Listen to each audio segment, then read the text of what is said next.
Si on a fini, on continue notre partie, ou bien tu es fatigué, ou tu es pressé. On converse, on peut quand même avoir une conversation même de 20 minutes comme ça, hein, 20 minutes, 30 minutes. C'est nous le jeu de fruits. Bonsoir, monsieur, madame, madame. Nous sommes dans l'autre troisième partie maintenant. La dernière fois, nous avions parlé, enfin, nous avons abordé. Je crois que ton téléphone ne doit pas sonner, hein, ou bien? Non. Il faudrait mettre même sur silence, parce qu'il a mis le mien sur silence depuis. Mais tu as quand même la Bible. Il ne faut pas éteindre, il faut juste non, mettre en silence. Je veux juste.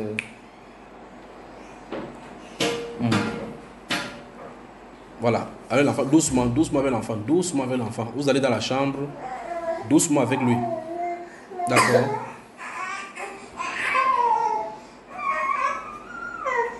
Allez dans votre chambre. Si tu veux, tu mets la clim là-bas, vous vous asseyez, vous jouez.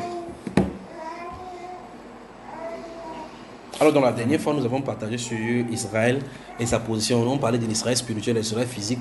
Et manifestement, on a vu dans le livre de Jérémie que Dieu n'avait pas rejeté son peuple. Et comme Paul l'avait lui dit dans le livre de Romains, chapitre 11, que toute une partie d'Israël est tombée dans l'endurcissement jusqu'à ce que la totalité des païens soit sauvée. Et alors, tout Israël sera sauvé.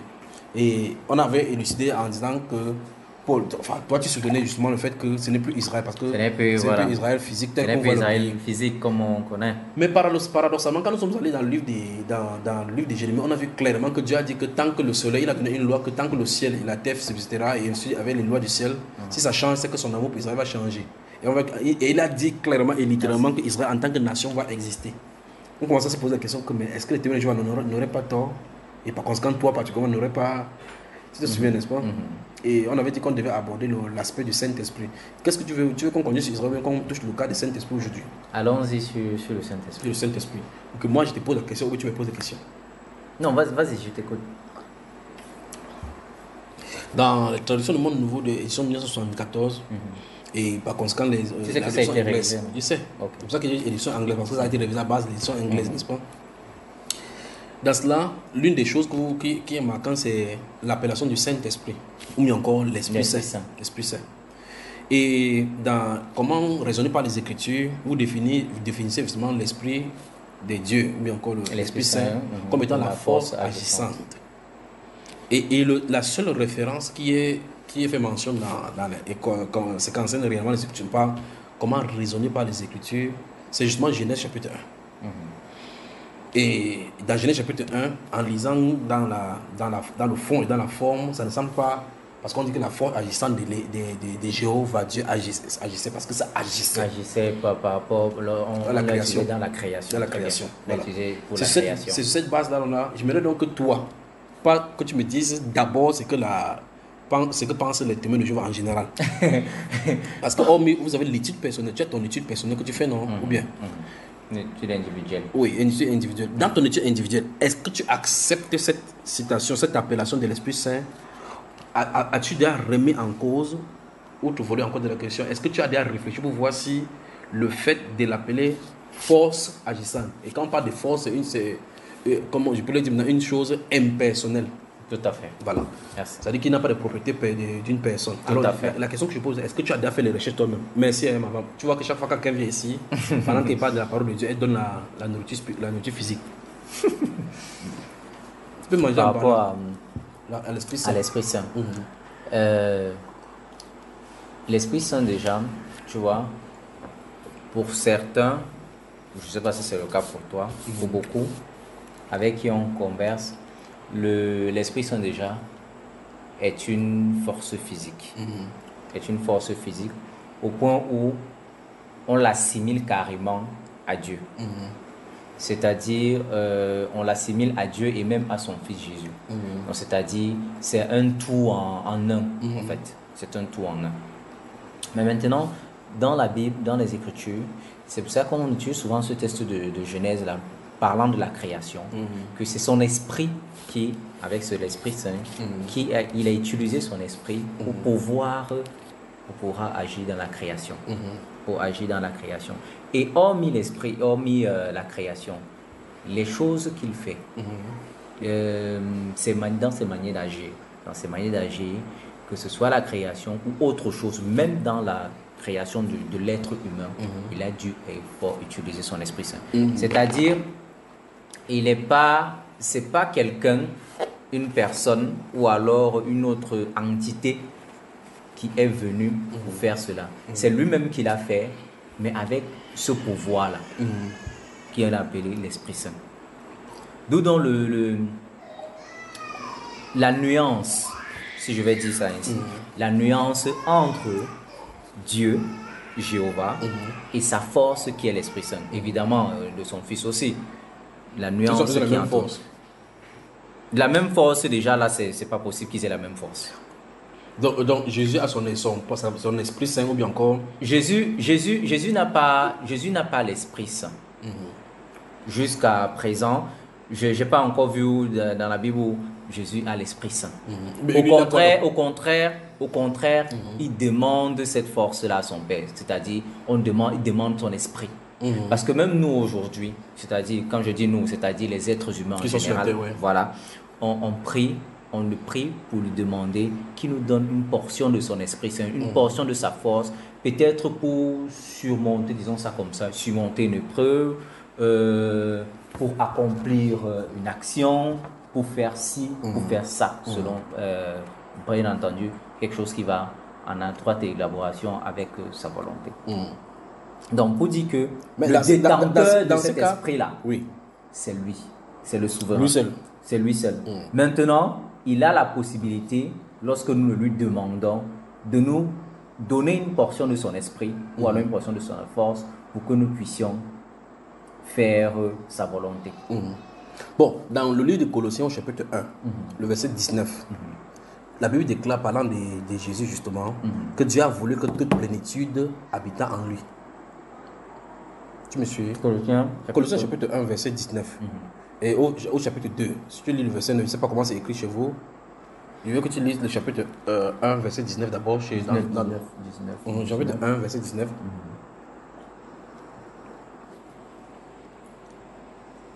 Parce que Dieu a trouvé bon de faire habiter en lui toute plénitude. Bon, voilà. Dans le chapitre 2, verset 9.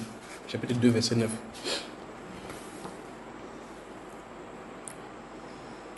De 9. Parce que c'est en lui que prend corps toute plénitude de la qualité divine.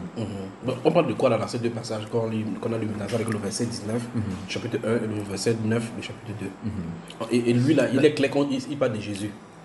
Et on dit que dans le verset 9 du chapitre verset 19, il est dit que Dieu a voulu que toute plénitude habite en lui. On parle de quoi? Toute plénitude. Toute plénitude. Quand je regarde, lorsqu'on parle de plénitude, le trésor, oui, la référence. Le trésor de la sagesse, de la connaissance sont soigneusement cachés en lui. Parce que c'est en lui que prend corps toute plénitude. Porte-moi la voix là, tu vas là-bas. De la qualité divine.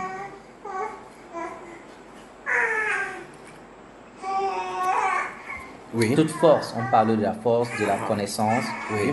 Force de la sagesse, force, connaissance. Et dans la version du second, il est dit, verset 9 du chapitre 2, il dit, car en lui habite. Habiter, ça veut dire qu'il y a un lieu de résidence. On dit, corporellement, toute la plénitude de la divinité. On parle de quoi ici là? Donc on voit clairement que c'est donc le Christ, puisque, enfin, c'est pas de lui dont on vient de parler maintenant. Si le Seigneur permet que nous nous rencontrions encore pour parler maintenant de la divinité du Seigneur Jésus, on va voir cet aspect-ci. Mais là, ici, on a de parler d'une certaine résidence du corps de Jésus comme étant le tabernacle, le lieu de résidence de la plénitude de la divinité. Et dans sa conversation avec Philippe, dans Jean chapitre 14, Philippe avait posé la question, dis-nous, montre-nous le Père, cela nous suffit. Il a dit que depuis que je suis avec vous, tu ne m'as pas connu, je connais votre interprétation là-dessus. Mais restons sur l'aspect où il dit, pourquoi tu parles tirer? Tu n'avais pas parlé que tu m'as dit. Parce qu'il sait que tu devais faire l'interjection pour glisser là-bas. Tu sais, parce que tu dois connaître qu'il connaît vos enseignements. Et si je ne bloque pas pour qu'on continue dans le même couloir, parce qu'on attaque à chaque brèche, ça va ouvrir d'autres fenêtres. Donc, mais dans ce Jean 14, là, il est fait mention du fait qu'il dit que le Père habite en lui, c'est lui qui fait les œuvres. Or, dans ce discours du Seigneur Jésus, aucun autre, pas même un prophète ne peut déclarer ce qu'il a déclaré, pas vrai? Il dit que c'est Dieu qui habite en lui qui fait l'œuvre, c'est pas lui qui fait l'œuvre. Et ici, donc, dans ce Colossiens, on nous dit que toute la plénitude de la divinité habite en lui corporellement. Dans Colossiens, dans 2 Corinthiens chapitre 5, dans 2 Corinthiens chapitre 7, verset 19 et 20, il dit car Dieu était en Christ réconciliant le monde avec lui-même en imputant point aux hommes leurs péchés. Tu vois, et il a placé donc les hommes comme des réconciliateurs dans le ministre de justice, ceux qui servent dans l'évangile, des paroles de réconciliation pour qu'ils disent aux gens de revenir à Dieu. Alors, donc, j'ai fait un stop ici parce que tu as dit tout à l'heure que Jésus n'avait pas l'Esprit Saint. Dans Jean chapitre 1. Pas qu'il n'avait pas l'Esprit Saint, Oui. que c'est pas lui qui est le détenteur. Non, j'ai pas dit qu'il avait C'est-à-dire, parce que j'ai posé la question. Donc, ça veut dire que Dieu a sa force agissante et Jésus a sa force agissante, mais Jésus a la même force agissante que Dieu. il n'a pas la même force agissante. Mais dans ce cas, ce serait différent. Ça veut dire, bon, quand je dis il n'a pas la même force agissante que Dieu, c'est-à-dire, comme je l'ai expliqué, tu vois, tout comme lui, tout comme nous par exemple, je veux dire, il demande aussi la force à son Père. Là, il te pose la question. Je cite des paroles de Jésus, tu me dis si tu peux faire la même chose, c'était la même situation. Hein. Il dit que le Père agit et j'agis aussi pareillement. Qu'est-ce que tu entends par là? Quand il dit qu'il agit, il agit pareillement au Père. Parallèlement. Non, pas parallèlement. Pareillement. Okay. C'est-à-dire quoi pareillement? C'est-à-dire, bon, je peux comprendre ça dans le sens où il peut faire certaines choses que son Père fait. Donc, non, il n'a pas dit certaines choses. Il a dit attends bien. Quand on dit pareillement. Parce que tu es d'accord avec moi. Où ça, pourquoi on vérifie? Tu sais que c'est écrit, non? Je veux comprendre. Je veux qu'on comprenne déjà une chose. Oui. Nous sommes d'accord déjà que il y a une différence entre le Père et le Fils. Oui, naturellement, le mot, quand tu dis Père, il y a une différence entre Père et Fils. D'accord. Donc maintenant, s'il y a une différence entre le Père et le Fils, c'est-à-dire même au niveau de la force, même au niveau de la puissance, il y aura une différence. Non, attends. Non, tu as sauté maintenant des causes directement à l'effet. Non, parce que s'il y a déjà une différence entre le Père et le Fils. Non, il dit dans l'appellation, il ne parle pas dans l'essence. Oui, même dans l'essence. Regarde par exemple. Même dans l'essence. Vu que Jésus, à un certain moment, Jésus, lorsqu'il était sur terre, il a posé, ses disciples lui ont posé la question. Quand est-ce que... il a dit qu'il ne connaît pas le jour. Il a dit qu'il ne connaît pas. Il y a une seule personne qui connaît. Donc ça veut dire que il reconnaissait que il y a une limite. Il est limité. Il est limité à un certain niveau. Regarde, je cite encore une autre écriture. Afin que tous honorent le Père comme ils honorent le Fils. Et le Fils comme ils honorent le Père. Si quelqu'un n'honore pas le Fils, il ne peut pas honorer le Père. Maintenant, il faut voir déjà dans quel contexte ces propos ont été tenus. Parce que Jésus s'est toujours fait, ça a toujours reconnu sa place de Fils. Et même lorsque, à un certain moment, on voulait l'élever, il a toujours fait savoir que c'est lui, il est le Fils. Même lorsque, je finis, même lorsqu'il a par exemple ressuscité son ami Lazare, on se rappelle bien de l'histoire, où il a fait une prière, il a prié son Père, il a dit que je fais ceci pour que ceux-ci sachent que c'est toi, mon Père, qui m'a envoyé. En réalité, tu es d'accord avec moi que Jésus, il pouvait ressusciter Lazare, peut-être même sans faire savoir à tout cela que, c'est son Père qui lui donnait la puissance. Et il allait le ressusciter. En tout cas, le but le but déjà, c'était le but de cette manœuvre, c'était de faire comprendre à ce dernier-là, à ceux-là que il a son Père qui l'a envoyé, et il demande la puissance à son Père pour faire un certain nombre de choses, et son Père le lui donne. Ça, c'est le cas de... Tu vois qu'il ne veut pas laisser dans beaucoup de terrain là quand tu cites un exemple. Non, en fait... Oui, attends, je te donne un autre exemple pour que tu dises la même chose que tu as dit là, d'accord? Dans le livre de Luc, chapitre 17, on parle des 10 lépreux. Parle-moi également en prenant ce même exemple là dans le 10 lépreux. Tu connais l'histoire des 10 lépreux, non? Je connais l'histoire des 10 lépreux. Oui, qu'est-ce que Jésus a encore fait là-bas? Jésus a guéri ces lépreux là. Oui. Il a guéri ces lépreux. Ces lépreux sont partis. Oui. Ouais. Maintenant, c'est vrai que... il n'a pas fait comme avec Lazare. Je veux dire... Non, donne-nous le scénario. Explique-nous dans le scénario ce qu'il a voulu faire comprendre. Parce que tu as dit dans le scénario de Lazare qu'il a voulu faire comprendre aux gens que c'est des pères qui tirent sa source et que la puissance lui revient, ainsi de suite. Mais raconte-moi par rapport aux 10 lépreux. 9 sont partis. Un seul est revenu. Oui, quand à l'issue de ça, qu'est-ce qu'il a dit? Lorsque le celui-là est revenu, quand celui-là est revenu, qu'est-ce qu'il a dit? Il a juste montré le fait que il faudrait être reconnaissant. Oui, c'est reconnaissant. Il faudrait être reconnaissant. Oui, mais regarde, il dit ceci. Les 10 ne sont-ils pas été ne trouvé que parce que celui qui était venu là c'est un étranger, les autres étaient les juifs justement. Et c'est-à-dire trouver que cet étranger c'est pour venir rendre gloire à Dieu. Est-ce que c'est toujours à lui qu'il parle, c'est toujours de lui qui parlait? Est-ce moi qui ai écrit ça? Non, attends, regarde bien, n'est-ce pas? Regarde, parce que dans ce contexte, on peut dire ceci. Suis bien. Il y a 10 qui sont allés en chemin.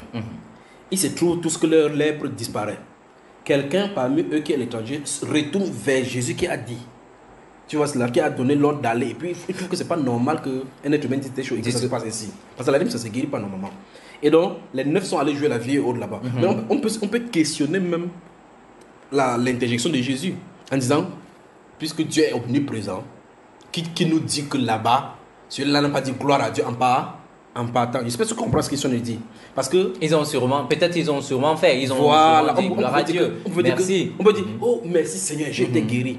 Mais Jésus ne dit pas que, certainement ils ont dit merci. Il a dit que, si tu veux ouvrir le cœur, tu regardes. Je connais très bien l'histoire. Il dit clairement que ne s'est-il trouvé que cet étranger pour venir rendre gloire à Dieu. Venir dans quel sens, à ton avis? Regarde, il est venu ou il n'est pas venu? Il est venu. Est-ce que ceux-là sont venus? Regarde, ils ne sont pas venus. Regarde. Il parle par rapport au contexte de la parce que tu as le contexte de la oui, parce qu'il a dit que j'ai parlé à cause de cette foule-ci. Très bien. Quelques croix, c'est toi qui m'as envoyé. C'est pour dire ceci. Regardons ça en ce sens. Parce qu'effectivement, ils sont venus, il est venu vers Jésus. Il a sûrement dit merci. Tu es sûr? Bon, je ne sais pas. Non, mais attends, je veux dire le dernier, le dixième. Oui. Le dixième. Il est venu vers Jésus. Il a dû venir vers Jésus. Il a dit merci. Pour remercier Jésus. N'est-ce pas? Oui. Et quand il dit il remercie, c'est la raison pour laquelle pour Jésus, normalement, il se disait, lorsque les 10 autres devaient aussi revenir. Tu vois, peut-être ils ont rendu gloire à Dieu de l'autre côté. Il y avait moi rapidement. Allons-y. Verset 17, chapitre 17 d'ailleurs. Et l'un d'eux, se voyant guéri, revint sur ses pas, glorifiant Dieu à haute voix. Donc tu vois qu'en réalité, regarde bien. Donc, revenant sur ses pas, on dit clairement qu'il glorifiait Dieu à haute voix. Gloire à Dieu dans le très haut. Il pouvait s'arrêter là et partir, mais regarde là, allons-y. Et dit, il tomba sur sa face aux pieds de Jésus et il rendit grâce. Il a dit grâce. C'est un Samaritain. À Jésus. C'est à Jésus. La de coupe ne fut pas.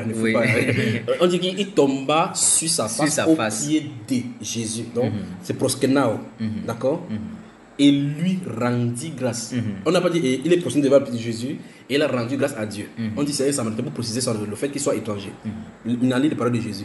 Jésus prenant la parole dit, les 10 n'ont-ils pas été guéris et les 9 autres, où sont-ils? Et ne s'est-il pas trouvé que cet étranger pour revenir et donner gloire à Dieu? Tu as vu? Ok. Donc, dans ce qu'on a de voir, on voit clairement que celui-là a déjà glorifié Dieu même en venant. Or, il est venu jusqu'à Jésus, il s'est prosterné en rendant grâce à Jésus. On dit clairement qu'il a rendu grâce à Jésus. Et puis Jésus dit donc que c'est donc. Jésus parle de qui ici là? Et celui-là rend grâce à qui? Bon, ça c'est, tu vois qu'on va toucher ça dans le contexte de la divinité de Jésus. On va faire sortir beaucoup d'autres choses là-bas. Mais restons dans le cas du Saint-Esprit, là on se retrouvait.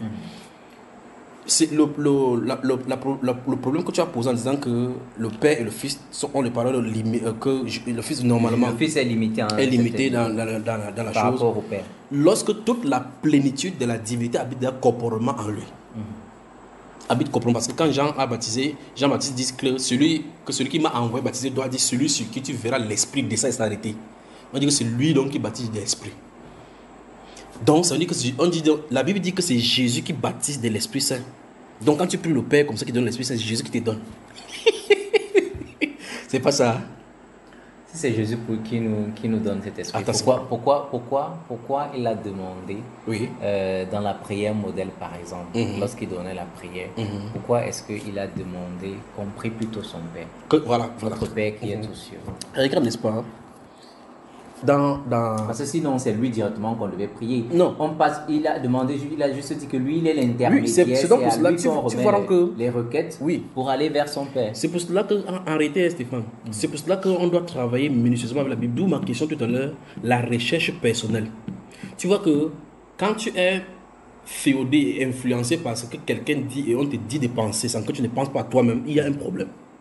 Tu vois donc qu'en réalité, là, je viens de citer une portion de l'écriture et qui est claire par rapport à une situation.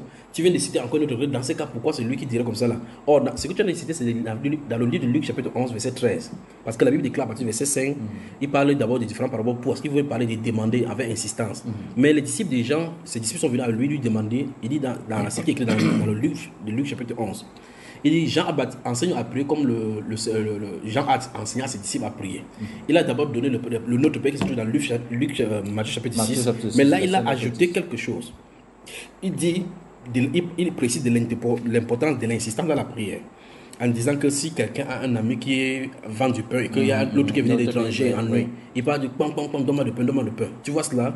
Il dit que, je suis bien, il dit que, je veux le dire. À cause de l'insistance, il se lèvait et lui donnera tout pour que à cause de ton insistance. Il dit, et moi, je vous dis, demandez, quel parmi vous peut demander des pains, il vous donne le caillou, quel parmi vous peut, un enfant peut demander le poisson, il donne le serpent. Il dit, et votre Père, qui est dans les cieux, ne vous donnera-t-il pas le Saint-Esprit à ceux qui le lui demandent? C'est la question qu'il a posée. Donc tu vois cela, donc ça c'est le verset 13 du chapitre 11 de Luc. Donc il dit, si nous demandons quelque chose aussi avec insistance, et puis il a précisé, parce que là il voulait montrer que la chose la plus précieuse qu'un être humain puisse demander à Dieu, c'est l'Esprit Saint. Parce que l'Esprit Saint t'aide à faire n'importe quoi. Tout à fait. Maintenant, alors il insiste sur le fait que dans ce verset-là principalement, il dit le Père donnera l'Esprit Saint à celui qui le lui demande. Maintenant, lisons deux passages, d'accord. Lis d'abord, lis Jean chapitre 1. Jean chapitre 1. D'accord. Jean chapitre 1. Il est à partir du verset 19, doucement. Bon, tu pouvais prendre le verset 30 et 33, mais donc, soit tu décides, tu prends le verset 29, 30 à 33, on lit directement. Parce que c'est l'histoire des pharisiens qui ont été envoyés vers lui. Vas-y. Le lendemain, il vit Jésus qui venait vers lui. Et il dit, voyez, l'agneau de Dieu qui enlève le péché du monde. C'est celui-là, c'est celui dont j'ai dit, derrière moi vient un homme qui est passé devant moi, car il existait avant moi. Moi non plus, je ne le connaissais pas. Mais voilà pourquoi je suis venu baptiser dans l'eau. Pour l'Israël, pour que l'Israël en vienne à le connaître. Jean témoigna. Tu vois que le but même des gens, c'est baptiser pour qu'on connaisse qui est le Messie. Parce que pas des le Messie, oui. Jean témoigna aussi en disant, j'ai vu l'Esprit descendre du ciel comme une colombe. Stoppons d'abord là-bas. Il a vu une portion, bien l'Esprit. J'ai vu l'Esprit. Voilà. Dis-moi comment il J'ai vu l'Esprit. Oui. J'ai vu l'Esprit. Il parle de l'Esprit Saint là, n'est-ce pas? Voilà. Descendre du ciel. Et il est demeuré sur lui. Oui. Donc continue, c'est on va le témoigner. Moi non plus, je ne le connaissais pas. Mais celui-là même qui m'a envoyé baptiser dans l'eau m'a dit, quel que soit celui sur qui tu verras l'Esprit descendre et demeurer, c'est celui-là qui baptise dans l'Esprit Saint. Ok, maintenant, depuis dans ta Bible, on cause.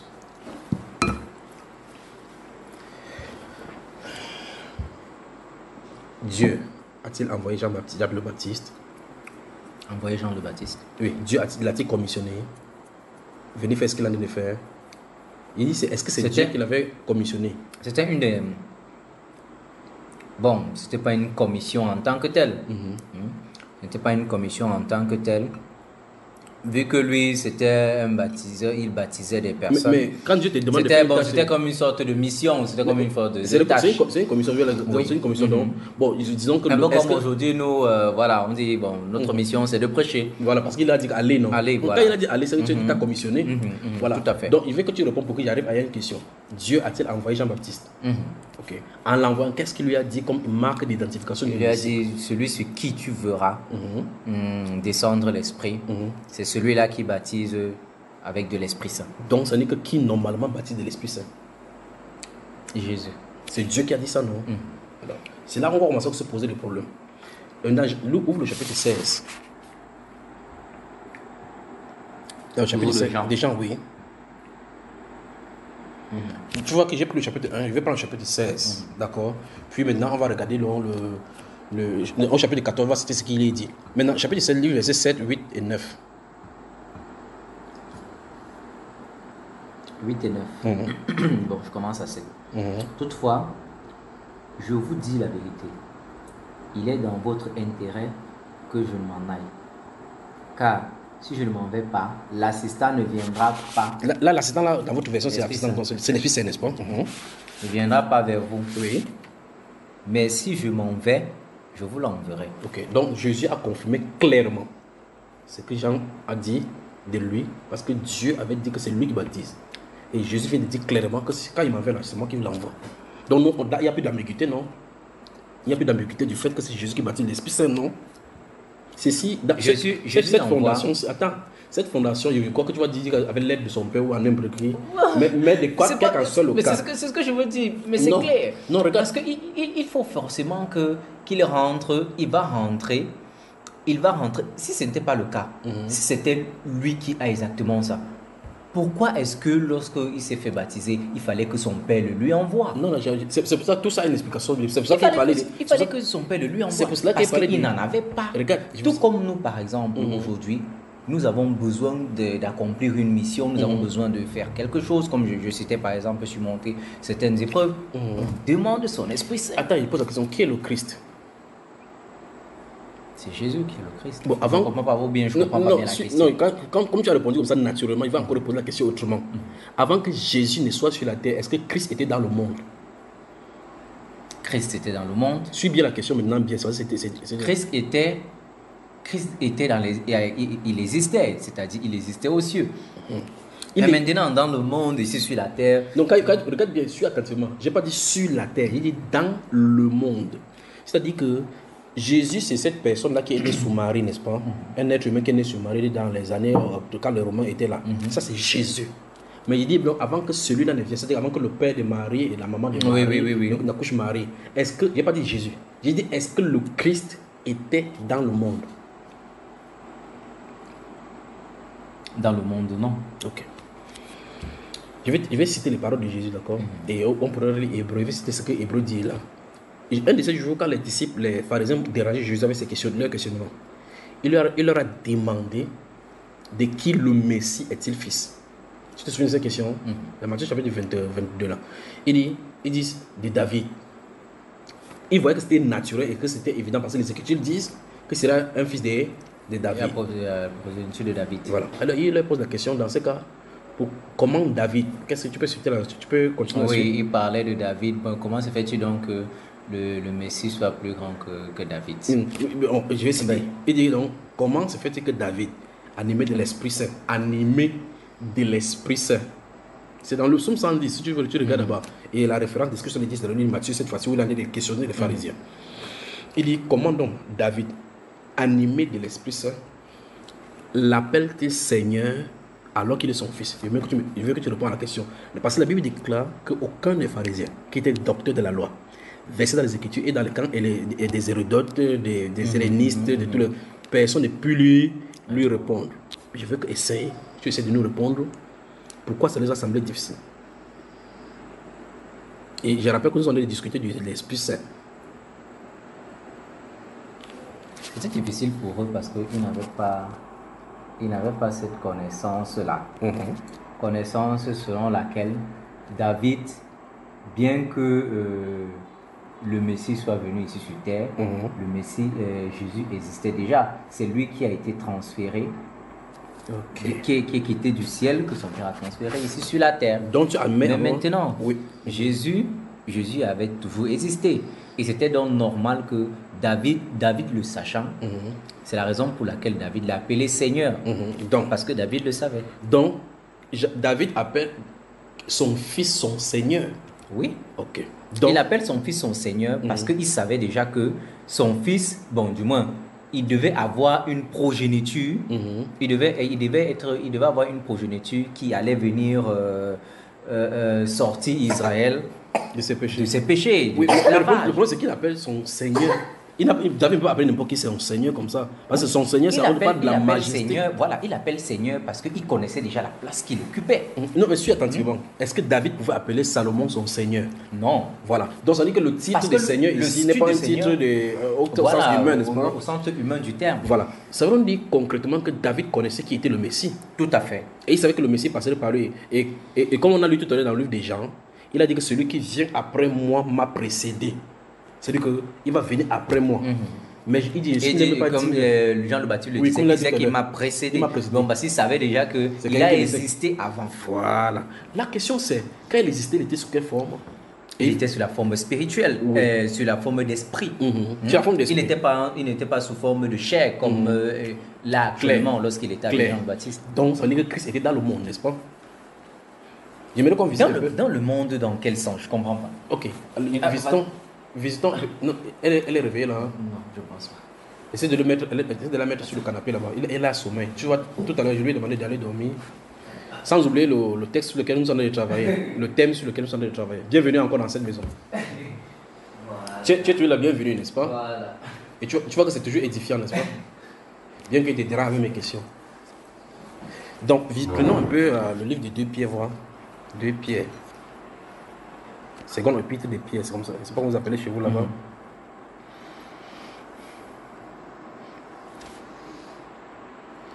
Second Peter.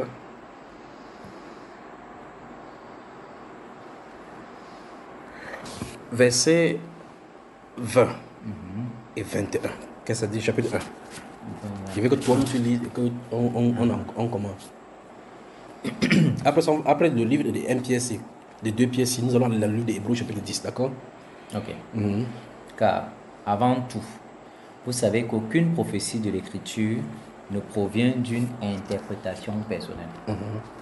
En effet, la prophétie n'a jamais été apportée par la volonté de l'homme, mais c'est poussé par l'Esprit Saint que des hommes ont parlé de la part de Dieu. Poussé par l'Esprit Saint que des hommes ont parlé de la part de Dieu. Comme par exemple qui? Comme par exemple les rédacteurs de la Bible, oui. Moïse, Pierre lui-même, tous ces rédacteurs de la Bible, l'apôtre Paul. Ils ont été poussés par l'Esprit Saint. Oui. Parce que les paroles qui s'y reportaient étaient les paroles de Dieu. Et Dieu voulait donc que ces paroles puissent être exactement selon sa pensée. C'est la raison pour laquelle son Esprit Saint agissait sur ces hommes-là, comme le verset le dit. Ces hommes agissaient, l'Esprit Saint agissait sur ces hommes-là, de peur, du moins, pas de peur, pour qu'ils ne puissent pas aller à l'encontre des pensées de Dieu. Je ne sais pas si on se comprend là. Oui. Ok. Bon, mais qui avait envoyé cet esprit-là?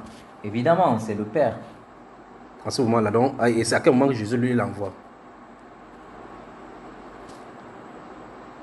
Jésus lui l'envoie lorsqu'il est remonté au ciel. Bon, il a dit que et lorsque, je veux dire, lorsqu'il est remonté au ciel, maintenant, c'est avec l'aide du Père, le Père envoie l'Esprit Saint. Donc avec l'aide, quand tu dis avec l'aide, ça veut dire qu'il je veux dire, c'est le Père qui envoie. Comment le Père dit que c'est celui-là qui envoie? Et toi tu dis que c'est avec l'aide du Père. Est-ce que le Père a dit que c'est lui qui envoie? Mais non, attends. On a envoyé Jean-Baptiste. Qu'est-ce qu'il a dit à Jean-Baptiste? Il a dit que c'est celui qui est mon esprit.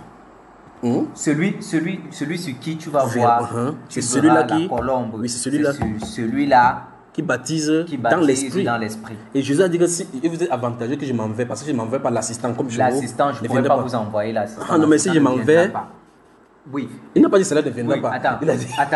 Il a dit si je m'en vais, je vous envoie là. Si je reste là, je ne pourrais pas vous envoyer l'assistant. Oui. Donc il est préférable pour vous que je puisse partir pour vous envoyer l'assistant. Oui. Mais c'est clair, non?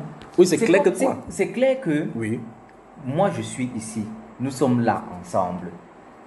Si je ne vais pas, si je ne sors pas de la maison, je peux ne pas, je peux dire ça comment? Je ne pourrais pas peut-être faire le transfert avec un transfert de crédit ou alors faire le transfert de crédit. Mais maintenant, pour que je fasse ce transfert de crédit là, je peux arriver là-bas, je demande l'aide donc du monsieur que je vais trouver ou alors de la dame que je vais trouver là-bas qui va m'aider à faire ce transfert de crédit, à t'envoyer ce transfert de crédit. Mais il faut forcément que je quitte d'abord la maison. Donc c'est toi qui vas envoyer le transfert de crédit?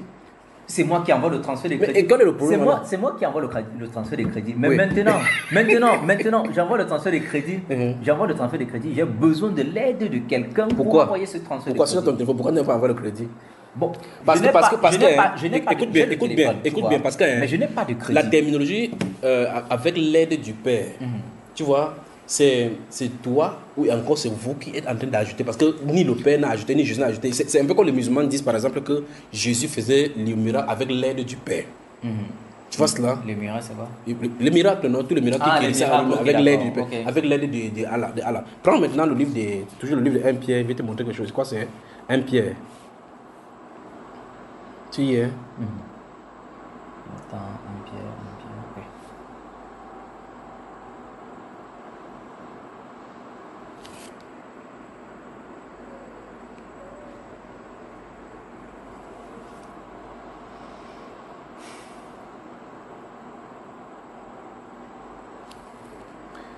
ok. Si tu lis...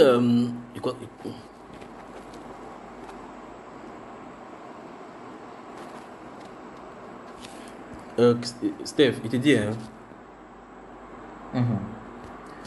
si Jésus dit que c'est lui qui envoie, tu es dans 1 Pierre là? 1 Pierre... Chapitre 1. J'aimerais que tu lises le verset, et en tout temps tu me parles maintenant. Tu lis les versets 10 et 11, même 12 même, 10, 11, 12. Allons-y. Nous parlons du Saint-Esprit. On va parler de la personnalité maintenant. 1 Pierre... Chapitre 1, verset 10, 11 et même 12. Au sujet de ce salut, Oui. les prophètes qui ont prophétisé sur la faveur imméritée qui vous était destinée ont fait des investigations minutieuses et des recherches approfondies. Tu as fait ça, hein? Est-ce que tu as fait ce qu'ils ont fait là? Là, tout de suite, non. Non, mais dit. Même, du moins, par rapport à ce sujet précis, non. Ah non, là, il faut falloir travailler, d'accord? Voilà. Il va falloir travailler. Par rapport à ce sujet précis, non. Mais tu vois que les sujets qui touchent à eux, ils ne touchent pas les sujets de façon suivie. Comme vous avez demandé d'où viennent les guerres, pourquoi Dieu permet ces souffrances. Je connais vos thèmes de réveillez-vous là.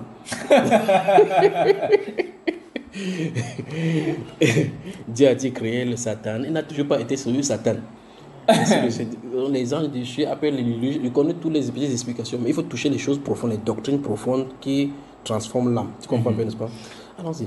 Mais tu me promets que tu vas faire des recherches vraiment sur ce thème que nous sommes abordés ici. Oui, bon maintenant, c'est pour ça que je dis, il faut que,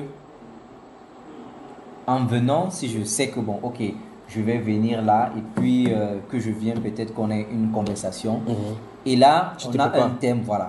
Je me non, pas, moi, à contrario, moi, j'aime quand c'est spontané. Comme... Voilà. Quand tu veux, tu m'as trouvé. Maintenant, c'est pour ça que je répondais à ta question, si est-ce que j'ai fait des recherches approfondies sur le sujet. C'est pour ça que je te dis non. En fait, tout à l'heure, j'ai posé la question parce que c'est relatif à la question que j'ai posée initialement. Parce que j'ai dit initialement que est-ce que la réponse que est-ce que le fait que les témoins de Jéhovah appellent l'Esprit de Dieu la force agissante, est-ce que toi tu as déjà réfléchi toi-même ou bien tu as pris par rapport à ça? Voilà, c'est ça que je suis en train de dire. C'est pour ça qu'il dit que faire les recherches par la suite. Ah, ok, d'accord. Tu vois, d'accord. Y compris des sujets. Moi, j'aime que ça soit spontané. Parce qu'en réalité, si je te dis, tendance sur telle chose, moi, je ne travaillerai jamais sur ça. Je viendrai, il fait comme ça. Tu vois, il ne prend pas la Bible. Toi, quand il te dit qu'il faut le faire, et c'est valable également pour moi, c'est qu'il faut prendre le temps. Tu vois un peu cela, n'est-ce pas? Tu peux prendre les thèmes et les thèmes. Parce qu'il y a les études sur les Écritures que Taza a écrit. Quand tu prends les études sur les Écritures, les thèmes qui sont là-bas, il faut les étudier. Parce qu'en réalité, quand tu prends quelque chose, pourquoi est-ce qu'on remet beaucoup de choses de la science aujourd'hui en influence? Parce que si on prenait les choses acquises de la science comme étant une vérité absolue qu'on ne peut pas critiquer. C'est pour ça qu'il y a les critiques scientifiques. Parce qu'avec la critique, on augmente la sagesse. Tu vois un peu cela, non? Les choses, il y a certaines formules qu'on a améliorées aujourd'hui à cause des critiques. Les critiques scientifiques sont nécessaires. Et donc, quand tu critiques, le but, ce n'est pas d'insulter ou quoi que ce soit, parce qu'on parle de critique au sens péjoratif. Critique, ça veut dire que, est-ce qu'il y a pas un autre angle? Est-ce qu'on ne pouvait pas voir cette chose sous un autre angle, sous un autre aspect? C'est de ça que je suis en train de parler. Et donc, c'est nécessaire pour toi, pas pour moi. C'est pour ça que c'est dit, voyons la prochaine fois sur s'il y a des apôtres aujourd'hui, ou bien il y a les enseignants, les prophètes aujourd'hui, tu vas aller regarder comme ça, tu vois, une fois de plus, tu vas aller regarder, vous réveillez vous. Vous venez me dire que voici ce qu'on dit. Tu vas ouvrir comment raisonner par les Écritures. Donc tu seras, tu vois, je ne sais pas si tu comprends. Ouais. Tu seras de raisonner sur du raisonnement de l'œuvre. Quand tu vas véritablement devant le Seigneur, avec toi-même ta propre Bible, tu te mets à genoux, tu dis, Seigneur, je vais comprendre ces choses-ci. Les hommes ont dit ceci, mais qu'est-ce que toi tu enseignes? Tu te laisses conduire par les Mais hommes. est-ce que c'est possible? Que quoi? Je veux comprendre. Oui. Sans pour autant quitter notre sujet. Est-ce que c'est possible? Parce que, pour ma part, tu vois, tout ce que je vais te dire, ou alors tout mon raisonnement sera focalisé sur des recherches que j'aurais faites sur les manuels d'études qui sont à ma possession. Voilà. C'est-à-dire comment raisonner, perspicace, et puis autres, nanani, nanana, tout ce que tu connais là. Les jeunes s'interrogent aussi. Donc tu vois encore qu'il y a un problème ici. Il y a un problème sur les sources de recherche. Parce que dis-toi que lorsque on lit un verset biblique, on lit la Bible comme ça. Je comprends, tu dis, bon, il faut lire la Bible et puis voilà.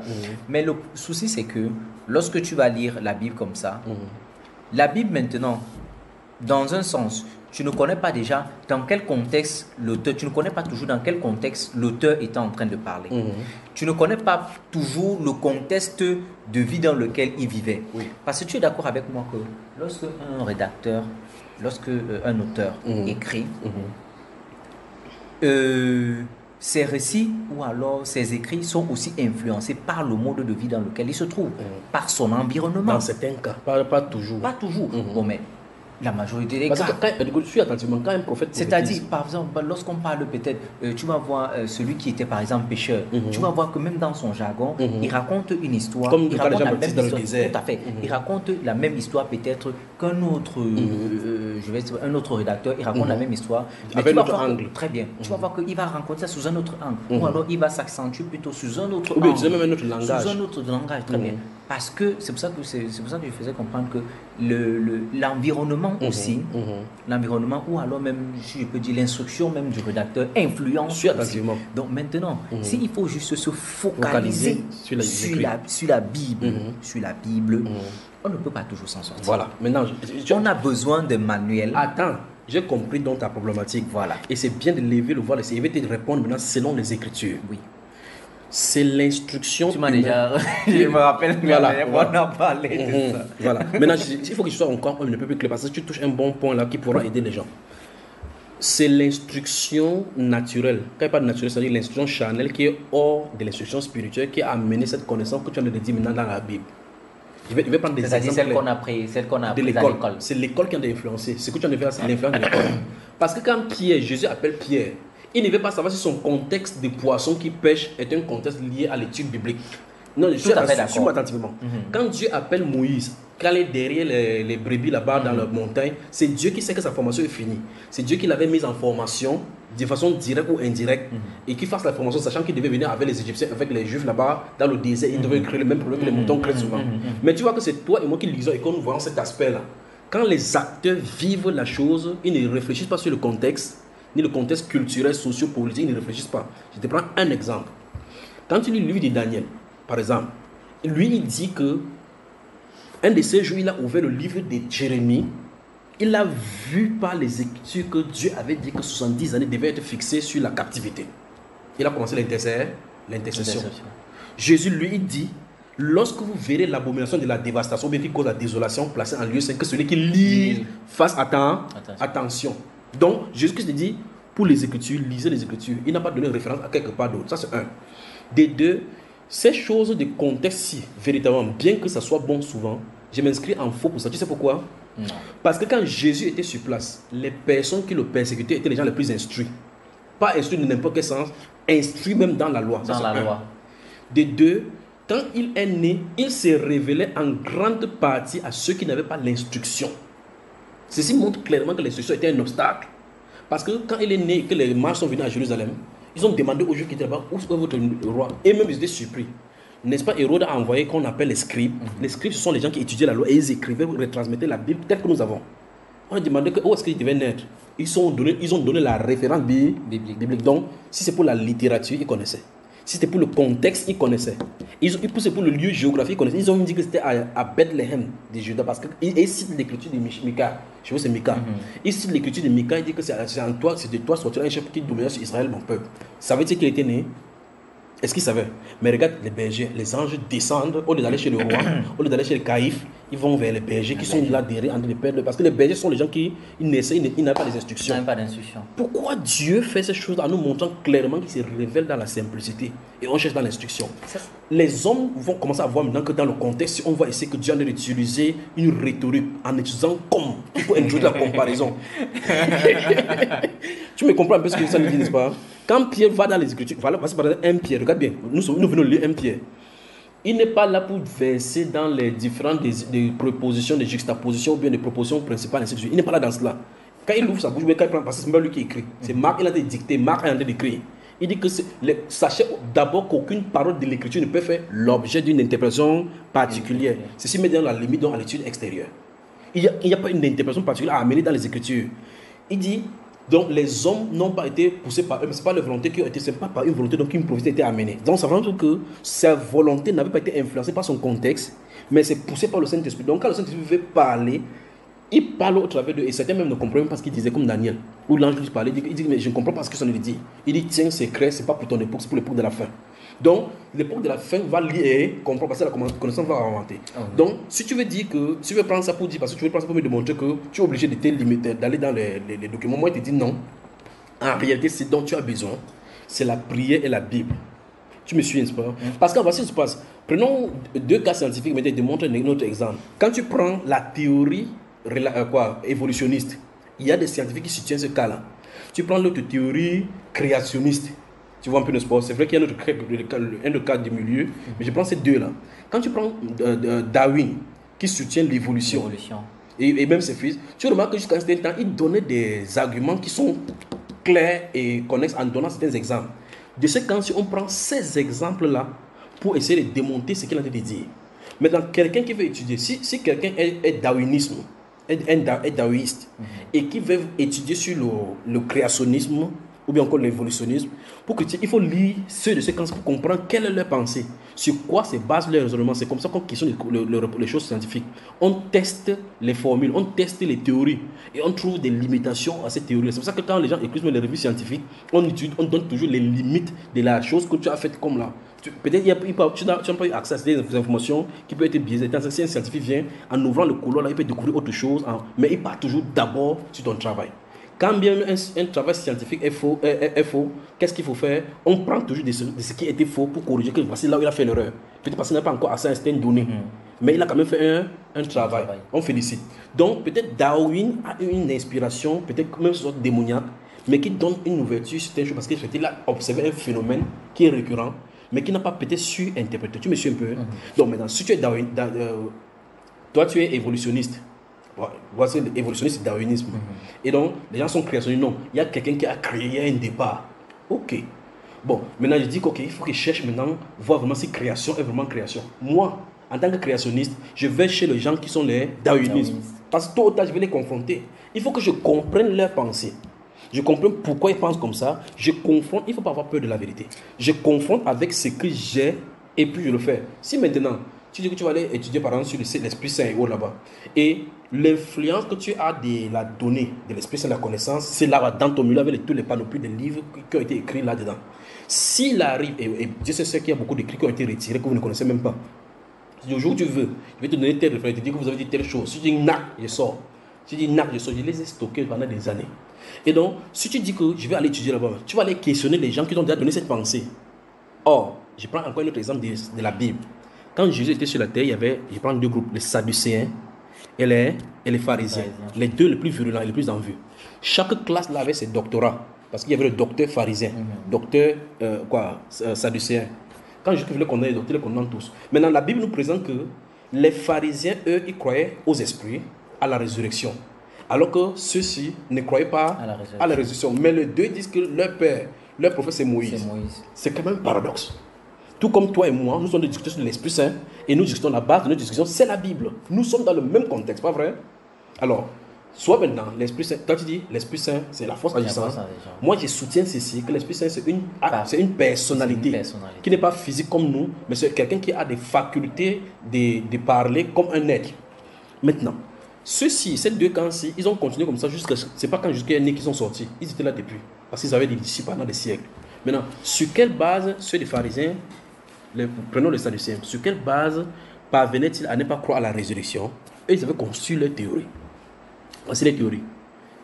En réalité, leurs théories, ils sont allés dès la Bible, comme vous êtes parti de la Genèse, pour pouvoir ressortir que la théorie dont dit la force extinctrice de Dieu, cette qui a déployé là, c'est la force agissante. C'est de là. Parce que toutes les fausses doctrines même sortent de la Bible. Ça ne sort pas nulle part. Et donc ils sont calculés. Moïse a dit que si un homme meurt sans avoir donné de progéniture, que son frère... Oui. Toutes les fausses doctrines sont de la mauvaise interprétation de la Bible. C'est de ça que je le dis. Voilà, parce que quand tu dis sort de la Bible... Non, je suis obligé de dire comme ça. Attends. Quand tu dis sort de la Bible, là, c'est autre chose. Ça sort de la mauvaise interprétation de la Bible. Je ne peux pas changer mes mots. Non, je sais pourquoi ils sont dit comme ça. Je sais pourquoi ils sont dit comme ça. Parce qu'il a dit qu'ils sortiront du milieu de vous. Oui, c'est quand du milieu de vous, c'est pour dire que de son peuple. Oui, voilà, c'est ça que je l'ai dit. Voilà. Non. Quand Paul a dit, il a dit qu'il se relèverait du milieu de vous, de lui créer. Donc ça veut dire que si quelqu'un sort un truc que... si quelqu'un vient au milieu chrétien, il dit que Bouddha est Jésus. Là, directement, on va l'éloigner parce que Bouddha n'est pas dans la Bible. On prend toujours de la Bible et on tord. Donc, je continue. Alors, donc, j'étais disant ceci. Quand ces gens, si vous voulez concevoir les doctrines sur la non-présence, l'imbécilité de croire à la résurrection, parce que quand ils confrontaient les Sadducéens, les pharisiens, ils ne pouvaient pas s'entendre. Parce qu'ils avaient leur théorie. Et cette théorie, manifestement, ils avaient présenté cette argumentation dans l'autre camp. Et le camp de l'autre camp n'avait jamais pu démonter. Parce que c'est ça qui fait que les théories restent. Comme il était dit, il faut présenter là où il y a la limite. Alors, ils ont dit, voici leur théorie, et c'est ça qui est dans le catalogue de formation de tous les disciples. Si Moïse a dit, voici les théories. Théorie 1, Moïse a dit que si quelqu'un meurt sans laisser les descendances, il faut que son frère suscite une descendance par cette femme-là. Il dit, supposons. Ça, c'est la théorie, parce qu'en réalité, l'histoire qu'il raconte n'a jamais existé. C'était juste une parabole. C'est une parabole. Et donc, une fois de plus, c'est eux qui ont créé. Parce qu'ils sont allés du postulat selon lequel Moïse a dit, si quelqu'un meurt sans laisser postérité, il faut que son frère prenne sa femme pour lui donner une descendance. Voilà. Ils augmentent à cette parole-là une supposition. Supposons qu'un homme a 7 frères. Et que l'un, il meurt. Bon, si pour ce maintenant, à la résurrection. La femme là, c'est la femme de qui? Tu as vu? Bon. Est-ce que la vérité qui se cachait derrière l'enseignement sur la résurrection, est-ce que les pharisiens avaient? Non. Est-ce qu'eux-mêmes ils avaient? Bon, le fait que leur limitation de la connaissance n'était pas accessible à ce moment-là, ils ont pris leur théorie pour vrai, et avec ça, ils contredisaient les pharisiens. Les pharisiens, n'ayant pas une clairvoyance sur l'enseignement de la résurrection, étaient aussi bloqués. Mais quand bien ils étaient bloqués, ils disaient que même s'ils n'ont pas même pas comprendre ta théorie là, je crois à la résurrection. Or, maintenant quand Jésus vient, il vient bouter un peu devant Jésus. Il présente cette théorie devant Jésus. Jésus leur dit, vous ne comprenez ni les Écritures. Je rappelle encore, il s'adresse ici au docteur. Sur le plan de l'ivresse, il n'a pas fréquenté comme eux. Mais on l'appelle maître. Eux-mêmes viennent dans la nuit, ils viennent dire que tu es un docteur venu des dieux. C'est-à-dire que tu n'as pas de doctorat, tu n'es pas agrégé sur la terre. C'est pas comme pour nous là. Oui. Ça, voilà. Il dit que nous savons. Il ne dit pas que j'essaie, il dit nous. C'est-à-dire que même quand ils sont dans le conseil, il dit que regarde, laisse l'affaire là. Le type, s'il peut signer tout le doctorat qui est ici. C'est pas ça. Hein? Alors il dit que quand ceux-ci viennent vers Jésus, il dit, mais il présente leur théorie comme tel qu'il décrit les Sadducéens pour montrer, il voulait montrer à Jésus que si tu crois à tes anges là, ou à tes réactions, voici notre théorie. Chez nous, c'est comme ça. Et s'ils avaient des manuels où ils enseignaient dans leurs disciples là, leurs disciples, si les disciples sortent pour aller prêcher la bonne nouvelle, quelque part pour dire croyez en Messie qui est en train de venir, ils prêchent ça, que quelqu'un ne vous trompe pas, il n'y a pas de résurrection, en démontrant cela. Alors, quand Jésus les écoute, quand il les écoute, il dit, vous ne comprenez ni les Écritures ni la puissance de Dieu. Et puis il leur dit quelque chose qui est écrit dans les Écritures, mais qui n'était pas littéralement parlant de la résurrection. Et Jésus-Christ dit que ceci parlait de la résurrection. Et pour ce qui est du buisson Adam, n'avez-vous pas lu ce qui est écrit que je suis le Dieu d'Abraham, d'Isaac et de Jacob? Je te pose la question. Quand Dieu a dit ça à Moïse dans Exode chapitre 3, il parlait de la résurrection là physiquement. Est-ce qu'il parlait de la résurrection? Mais Jésus a dit qu'en disant ça, il parlait de la résurrection. Maintenant, puis il dit, pour ce qui est donc de la résurrection des morts, votre théorie là est fausse parce qu'à la résurrection, les hommes ne prendront point des femmes. Voilà l'information qu'il fallait pour détruire tous les doctorats. Alors je pose la question, la personne qui a certifié le doctorat, avait-il raison? Il avait raison sur la base de la connaissance que lui il avait. La connaissance faussée. Oui. Donc c'est un faux doctorat. Le jury qui s'est assis pour certifier le doctorat, qui a bien soutenu la fausse résurrection, l'inexistence du doctorat était faux. La congrégation et le fondement de cette congrégation, c'est des doctrines phares là-bas, étaient totalement fausses. Les gens qui ont cru à cette doctrine-là et qui ont continué à enseigner avant de le faire étaient totalement en erreur. Et Jésus leur a dit que vous êtes dans l'erreur. Et il y a un esprit de l'erreur. Donc depuis, ils étaient coordonnés par l'esprit. Et Jésus leur dit, justement, il dit, vous sondez les Écritures, croyant avoir en elle la vie, c'est elle qui rend témoignage de moi. Il lisait les Écritures dans la nuit. Mais quand il venait vers Jésus, c'est pour regarder quoi. Il ne respecte pas le sabbat. Tu as vu cela? Et là, ils l'ont manqué. Alors, j'ai dit ceci donc, parce que je crois que bientôt tu vas partir. Je suis en train de dire ça parce que ceci montre clairement que l'être humain doit faire attention. Toi, tu as la version témoin de Jéhovah. Traduction au monde nouveau. Je lis toutes les versions. Toutes les versions, je les lis. Et quand même toutes ces versions existeraient, considérons cette problématique. Considérons ceci comme problématique. Les gens qui étaient devant de Jésus n'avaient pas un problème de traduction. Parce qu'ils parlaient la langue originelle à laquelle c'était écrit. Jusque-là, ils ne comprenaient pas. Si donc les gens qui avaient l'authenticité de l'original, parce que nous traduisons, nous avons juste des traduits, avec des corèges, des trucs de Coran, des versets de Coran qu'on fait comme ça pour essayer de concorder, pour voir que c'est ça. À notre langue, on dit que toute traduction rend coupable, est coupable par rapport à l'original. Bon, maintenant, restons dans le contexte que les gens se parlent en araméen ou bien en hébreu. Et que quand il entre dans la synagogue à Capernaum, on lui dit que l'Esprit du Seigneur est sur moi. Il ne prononce pas en français ni en anglais. Il prononce en leur langue, en hébreu. Ceux-là entendent. Ils veulent le pousser sur la colline. C'est pas en hébreu qu'ils ont entendu, non? Donc en réalité, dans le fond, ce n'est pas le problème de transcription. Ce n'est pas le problème de la compréhension de la langue. Ce n'est pas le problème de... On a mal écrit la Bible. Ce n'est pas le problème de la traduction de l'abbé Campon, comme vous avez signifié dans votre revue, là, qui est proche de l'original. Ce n'est pas le fait d'avoir consulté les textes originaux qui font quelque chose. Parce que les Grecs lisent le grec tel que c'est écrit en grec, mais ils ne comprennent pas. Les Hébreux qui sont là-bas lisent, ils ne croient pas en Jésus. Nous sommes d'accord. Donc, Jésus, en quittant la scène, dans Luc chapitre 24, regardez ceci. Donc, s'il y a une chose à retenir, une fois de plus de l'esprit, c'est que quand il marchait avec Cléopas, ils sont d'aller quand Jésus est mort et qu'au chapitre 24, il fuyait Jérusalem pour aller. Il marchait, il est venu au devant d'eux. Il marchait avec lui. Quand on rencontre quelqu'un en route, on dit quand même bonsoir. Il a dit bonsoir. Il dit bonsoir. Vous allez on chemine par là-bas. Il marche avec lui. Il marchait des kilomètres sans savoir qui il était. Pourtant, c'est la personne qui était là vivant chaque jour avec eux pendant près de 3 ans. Ils n'ont pas remarqué. Il dit, monsieur, qu'est-ce qu'il y a pour vous de ça? Vos visages sont attachés comme vous avez mangé au coquille. C'est quoi votre problème? La seule classe ne nous a pas donné $1. Ils ont dit, non, c'est pas ça. Toi, tu es Jérusalem, tu es étranger, si tu ne sais pas. Il dit, mais qu'est-ce qui est arrivé? Il dit, ben, regarde, Rwanda, c'est le gars ci. Tu es le seul qui est ici à Jérusalem, tu ne sais pas ce qui est arrivé, alors que toute la ville était en effervescence. Il dit de quoi? Il dit Jésus de Nazareth, cet homme-là qui était oint par Dieu, qui allait partout, faisant tout le bien. Il dit les gens ont tué, on croyait que nous on avait espoir. C'est pour ça qu'ils ont fui, parce qu'ils voyaient que l'espoir était perdu. Maintenant, la Bible déclare, il a ouvert la bouche. Il a commencé par des prophéties, par Moïse, le prophète. Il a expliqué dans les Écritures tout ce qui le concernait dans les Écritures. Donc depuis la Genèse, il a commencé à expliquer, montrer les passages qui étaient de lui. Et quand ils sont arrivés à table à ce moment-là, après il a rompu le peuple, il a disparu. Tu as vu cela? Et ils ont compris que mais quand il parlait les Écritures, c'était différent. Nos cœurs vivaient. Plus tard, ils vont se rencontrer. Quand ils vont fuir, aller à Jérusalem, Jésus va venir au milieu d'encore une fois de plus quand la maison est fermée. Suis bien ceci. La Bible déclare, il les ouvrit l'intelligence afin qu'ils comprennent les Écritures. Voilà la phrase où je voulais aller. Donc, il n'a pas dit allez fréquenter à l'école biblique de ceci. Allez ouvrir l'école biblique pour vous faire former. Allez essayer d'apprendre à connaître Dieu. Quand Dieu veut se révéler à quelqu'un, il l'ouvre. Parallèlement, dans 2 Corinthiens 3, il est dit des Juifs que chaque jour, même maintenant, quand ils lisent la Moïse, un voile est jeté sur leur cœur. Donc, le voile de l'incrédulité est sur le cœur de quelqu'un. Et on dit que ce voile ne s'enlève qu'en Christ, quand on croit en lui. Quand on croit en lui, le voile est enlevé. Donc, si tu veux lire les Écritures pour aller faire des recherches n'importe comment, l'essentiel, ce n'est pas d'avoir des bagages intellectuels pour faire quoi que ce soit. Salomon lui a dit que beaucoup d'études même étaient une fatigue pour le corps. Tu vois un peu cela? Ce qu'il faut faire, c'est avoir accès à la grâce de Dieu pour qu'il te permette de comprendre l'écriture. Si tu ne comprends pas, puisque comment un docteur peut fréquenter, tu entends les gens ont le doctorat en divinité, des gens ont fait 14 ans, tu vois ses cheveux sont blancs, mais il est totalement à côté de la plaque. Et tu peux imaginer Nicodème venir vers Jésus, jusqu'à se pose une petite question, il dit qu'il ne comprend pas, jusqu'à dire que c'est grave chez vous. Si toi, le docteur d'Israël, tu ne comprends pas ces choses-ci, il dit que ça c'est le b.a.-ba du royaume. Il dit si toi, il n'a pas dit un docteur, il a dit le docteur d'Israël. Donc l'enseignant des enseignants, s'il vient vers lui, il dit gars, c'est comment? Il dit mon frère, tu es dans le ndem, grave.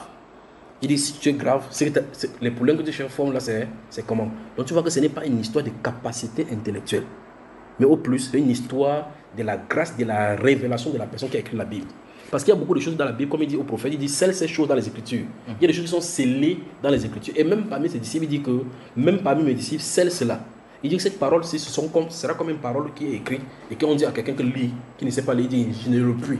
Ou bien pour quelqu'un qui lit et cacheté, il dit c'est cacheté, je ne puis pas le lire. Voilà en quoi consiste la Bible. Donc la Bible n'est pas un manuel où les gens vont lire et faire n'importe comment. C'est pour ça qu'on se concasse souvent. D'accord. Bon, en définitive, parlant de l'Esprit Saint, oui, je veux qu'on essaie de sommariser. Qu'on essaie de faire une sorte de sommaire, qu'on essaie de synthétiser avant de se séparer.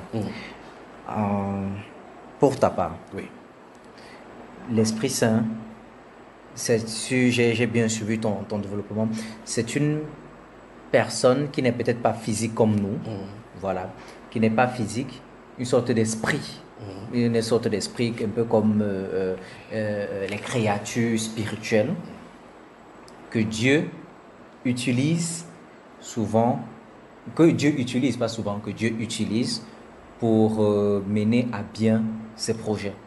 C'est ce que je veux savoir si c'est ce qu'il pense. Je veux savoir si c'est ce que tu penses. En fait, jusqu'à un point.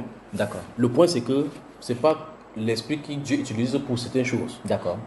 Intègre que c'est une personnalité spirituelle qui n'est pas distinguée de Dieu, qui n'est pas séparée de Dieu. En clair, c'est l'esprit de Dieu.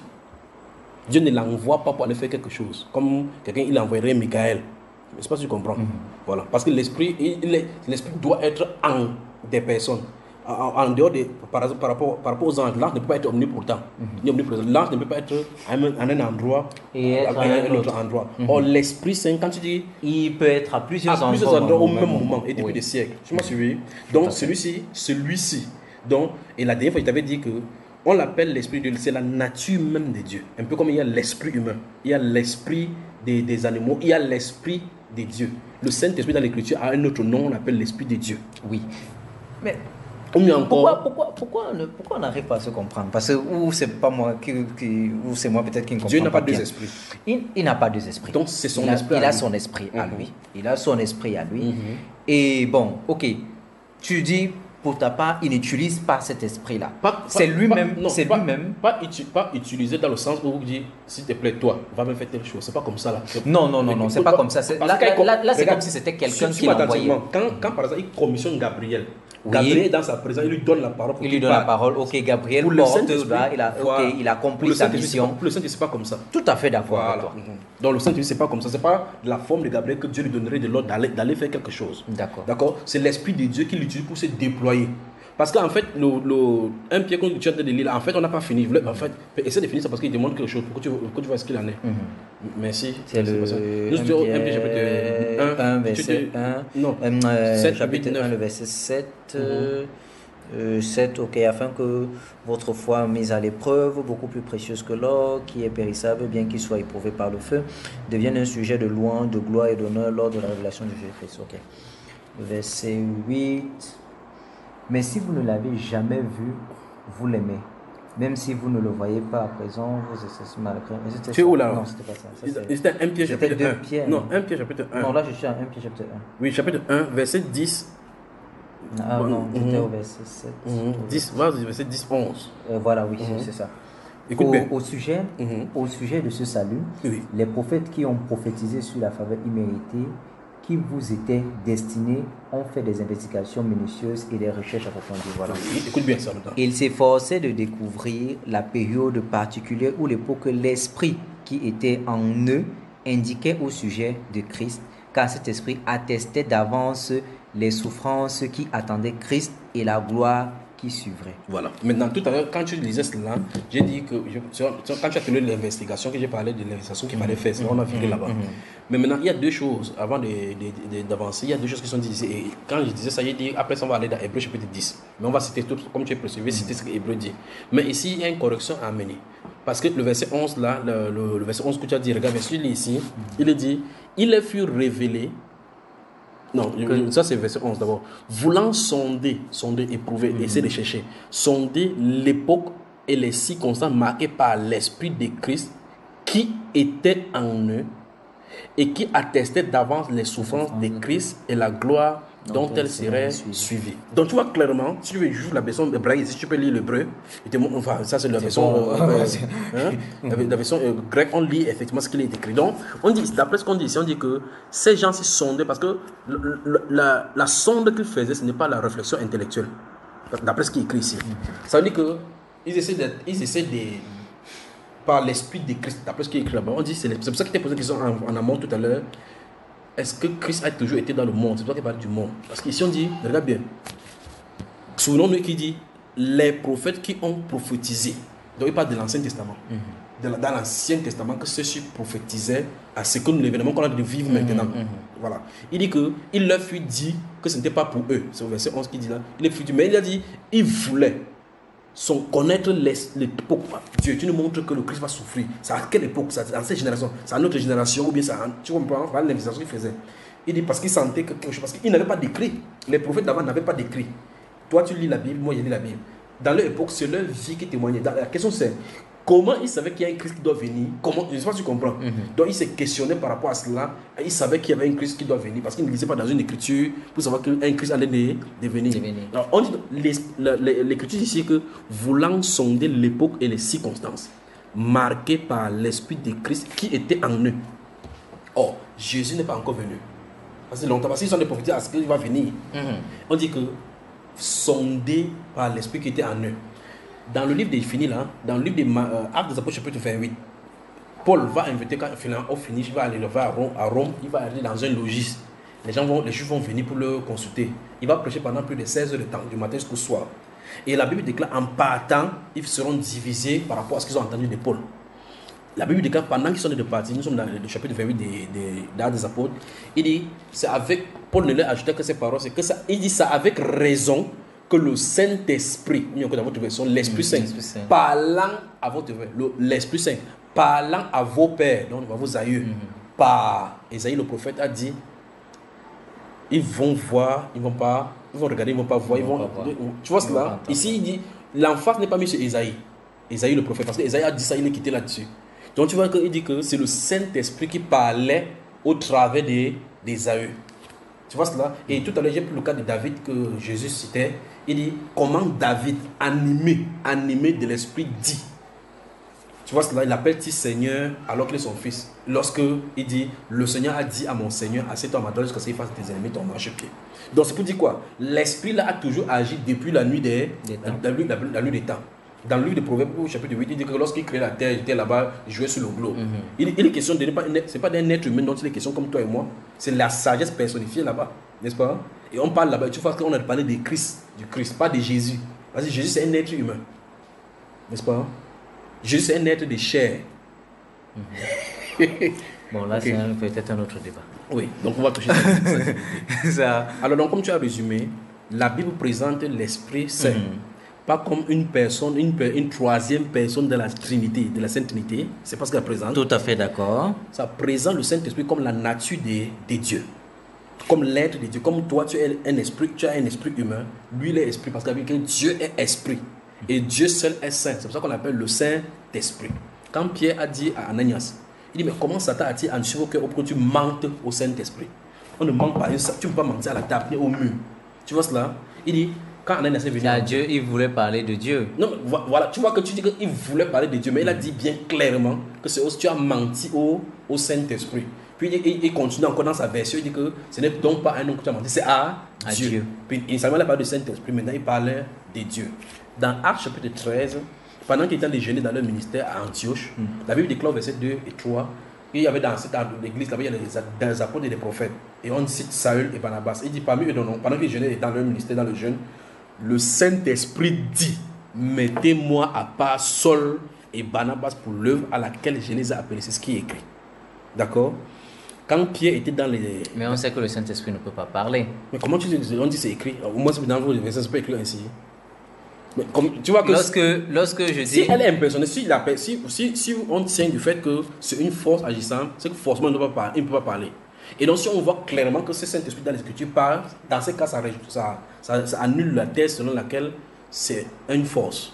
Ça revient dans une personnalité. Une personnalité. Oui, quand Jésus a dit quand je vous l'enverrai. C'est pour ça que je dis, dans ces cas-là, Et tu vois même comment Sola dit, lorsqu'on parlait avec l'exemple d'Anania, Oui. tu vois, il a d'abord parlé de l'Esprit Saint, Oui. mais il a continué plus tard, c'est-à-dire c'est à Dieu même que... Alors, je pose la question, est-ce qu'il a fait une erreur? Ce n'est pas... Je veux peut-être... Est-ce qu'il a de corriger sa parole? Il n'est peut-être pas en train de corriger sa parole, il est seulement peut-être en train d'expliquer ce qu'il a d'abord voulu dire dans un premier temps. On ne peut pas associer une force impersonnelle à Dieu qui est personnel. Ça n'a pas de sens. Regarde bien. C'est un peu comme dans le cas du baptême. Suis-moi attentivement. Dans le cas du baptême que vous baptisez là, dans Matthieu chapitre 28, suis-moi très attentivement. Si on associe la force agissant, une force impersonnelle à la personne de Jésus, enfin au Fils et au Père, il y a un problème. Parce qu'il dit baptisé au nom du Père, du Fils et du Saint-Esprit. Parce que le Père, Fils et le Saint-Esprit, ils ont un nom. Un nom. Tu comprends un peu cela? Dans le livre d'Apocalypse, chapitre, à plusieurs endroits, chapitre 5 principalement, on dit que les anges qui étaient là-bas, les 4 êtres vivants qui étaient là, qui ont enlevé le couronne d'ont déposé, ils ont donné gloire à l'agneau et à celui qui était assis sur le trône. Donc ça dit que la même gloire dans le ciel est donnée à Dieu et à l'agneau. Dans Apocalypse, chapitre de la Révélation chez vous, dans le livre de la Révélation, quand Jean entend aller de Pamos, il se tourne pour voir la voix qui lui parlait, pour connaître la voix qui lui adressait la parole. Il a vu, après avoir donné la description. Mais quand il dit écrit donc à l'église d'Éphèse, à la congrégation, dans votre version, quand il dit écrit à la congrégation d'Éphèse, il finit d'écrire. À la fin, qu'est-ce qu'il dit dans chacune des lettres? Il dit que celui qui a les oreilles, écoute ce que l'Esprit dit. Tu as vu cela? De façon. Une certaine des fois, à tous les 7 lettres, il conclut par la même chose que l'Esprit dit aux églises. Or, dès le départ, il s'est présenté, il dit j'étais mort et je suis voici vivant pour l'éternité. Donc, l'initial de la présentation montre clairement que c'était Jésus ressuscité. Nous sommes d'accord qui parlait. Plus tard, à la fin de chaque lettre, quand il dit écrit ceci, écrit, après il dit que celui qui a les oreilles entend ce que l'Esprit dit aux églises. S'introduisant comme Jésus, il conclut en disant que c'est l'Esprit qui a envie de parler. Et il finit, Révélation chapitre 22, verset 12, en disant moi, Jésus, donc là il donne clairement que c'est de lui dont il est question. Moi, j'ai envoyé mon ange dans les congrégations, votre version, pour vous attester que ces choses-là sont vraies, pas vraies? Alors, donc tu vois qu'à l'entame de l'aide, il se présente comme le Fils de Dieu, le Christ. À la fin, il conclut que celui qui a de parler, c'est l'Esprit. Tu vois cela? Et Jésus avait dit dans Jean chapitre 16 que nous avons lu ici. Il dit qu'il vous est avantageux que je m'en vais, parce que je ne veux pas le consolateur, dans notre version, paraclétos en grec, donc chez vous, assistant. Un assistant n'est pas une force. Quand tu dis assistant, c'est l'attribut d'un être humain. Je suis gâté. Voilà. Et puis il continue en disant qu'il convaincra. Il fera ceci, il dit que, par la suite, il dit qu'il ne dira pas des choses de lui-même. S'il te plaît, finissons là-bas. J'aimerais que tu lises dans ta version, je vois ce qu'il a dit, votre version dit là-bas. Jean chapitre 16. Jean chapitre 16. Oui. Parce que petit son il peut te faire comme ça, tu dis que le gars c'est bavard, tu ne dis pas. Parce qu'il fait qu'il comprenne ce que la témoin va dire.